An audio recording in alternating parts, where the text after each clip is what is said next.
ایک تابوت ہے جسے تابوت سکینہ کہا جاتا ہے، حضرت موسیٰ کے دور کا وہ تابوت تھا۔ دیوبندیوں نے بھی اپنی تفسیر میں اس تابوت کا ذکر کیا ہے کہ اس کے اندر تبرکات تھے، اور انہوں نے جو تبرکات لکھے ہیں وہ تفاسیر میں واضح طور پر لکھے ہیں۔ وہ جو تابوت سکینہ تھا وہ خود بھی تبرک تھا اور اس کے اندر بھی تبرکات تھے، خود بھی تبرک تھا، اس کے اندر بھی تبرکات تھے۔ اور دیوبندیوں نے بھی اپنی تفسیر میں لکھا ہے کہ جو تابوت سکینہ کے اندر تبرکات تھے وہ تبرکات کیا تھے؟ انہوں نے کہا اس کے اندر لوہے تھی، پتھر کی تختیاں تھی جن پہ تورات لکھی ہوئی تھی جو عرش سے آیا کرتی تھی۔ اگلی انہوں نے لکھا کہ اس میں حضرت موسیٰ کا پیرہن تھا، حضرت موسیٰ کا کرتا تھا، حضرت موسیٰ کی نالین تھی، حضرت موسیٰ کا عصا تھا۔ نبی کی نالین اور نبی کا کرتا تبرک تھا۔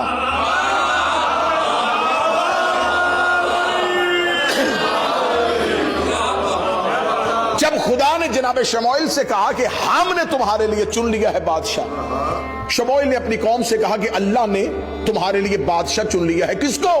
طالوت کو۔ قوم نے کہا طالوت وہ غریب شخص وہ ہمارا بادشاہ بنے گا؟ نا یہ فیصلہ اللہ کا نہیں، اللہ ایسے کو کیسے چن سکتا؟ فرمایا طالوت کا نام اللہ نے لیا ہے اور اللہ نے اس کی خصوصیت بھی بتائی ہے، اس لیے اسے چنا ہے کہ وہ علم میں بھی طاقتور ہے، جسم میں بھی طاقتور ہے۔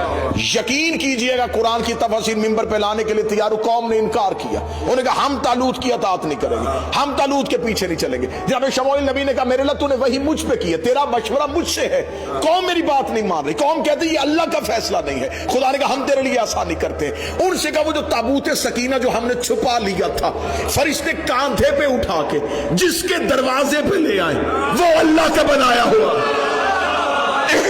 قرآن میں یہ جملہ نہ ہو، قرآن ممبر پہ ہے، قرآن ممبر پہ ہے۔ خدا نے کہا میں تمہیں بتا دیتا ہوں کہ میرا بنایا ہوا کون ہے۔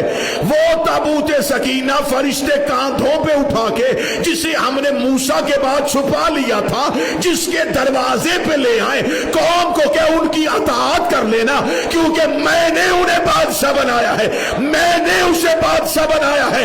اللہ نے دنیا کو اصول دے دیا، جس کے دروازے پہ فرشتے آ جائیں وہ اللہ کا بنایا ہوا۔